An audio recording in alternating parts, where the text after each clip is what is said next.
ಅಜ್ಞಾನದ ಕೇಡು ನೋಡುವಂತ ಶಾಸಕರು ಶರಣರು ಹೇಳಿದ್ರೆ, ಇವತ್ತು ಅಜ್ಞಾನದ ಬಲದಿಂದ ಜ್ಞಾನದ ಕೇಡ ನೋಡಯ್ಯ ಅಂತಕ್ಕಂಥ ಒಂದು ವಾತಾವರಣ ಕಟ್ಕೊಂಡು ನಾವು ನಿಂತಿದ್ದೇವೆ. ವಿಚಾರ ಶಕ್ತಿ ಅಂತಕ್ಕಂಥದ್ದು ಬೆಂಕಿಯೂ ಆಗಬಹುದು, ಬೆಳಕು ಆಗಬಹುದು ಅಲ್ವೇ? ಹುಲ್ಲಿನ ಬಣವಿಗೆ ಹಚ್ಚಿದ್ರೆ ಅದು ಬೆಂಕಿಯಾಗಿ ಉರಿಯುತ್ತೆ, ಹಣತೆಗೆ ಮುಡಿಸಿದ್ರೆ ಬೆಳಕಾಗುತ್ತಲ್ವಾ? ಅಂತಹ ಮಾನವೀಯ ಮೌಲ್ಯಗಳನ್ನ ಬೆಳಕನ್ನು ಹಚ್ಚಿ ನಮ್ಮ ಬದುಕಿಗೆ ದಾರಿದೀಪವಾದವರು, ಸರಿ ದಾರಿಯನ್ನು ತೋರಿಸಿದವರು 12ನೇ ಶತಮಾನದ ವಚನಕಾರರು ಮತ್ತು ಶರಣರು. ಅನುಭವದಿಂದ ಅನುಭವದತ್ತರಿಗೆ ಇರುವವರು ನಮ್ಮ ವಚನಕಾರರು ಮತ್ತು ಶರಣರು. ನೋಡಿ, ಬಸವಣ್ಣ ಅನುಭವಿನೇ, ಆದರೆ ಅವರು ಸಂಸಾರಿಸ್ತ ಕೌಟುಂಬಿಕ.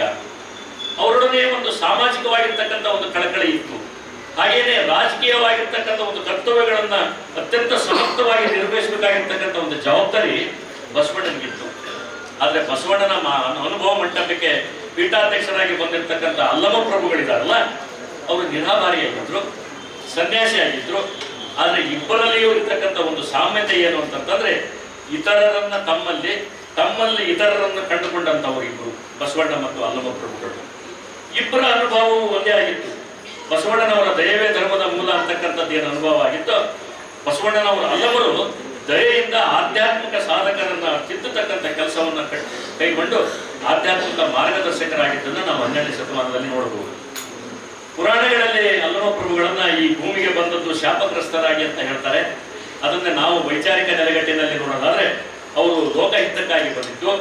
ಹಾಗೇನೆ ಈತ ಯುಗ ಪುರುಷ. ಜಗತ್ತಿನ ಅನೇಕ ದಾರ್ಶನಿಕರ ಹೆಸರಿನಲ್ಲಿ ಅಲ್ಲಮ ಪ್ರಭುಗಳ ಹೆಸರು ಅತಿ ಎತ್ತರದಲ್ಲಿರ್ತಕ್ಕಂಥದ್ದನ್ನು ನಾವು ಕಾಣಬಹುದು. ಹುಟ್ಟಿದ್ದು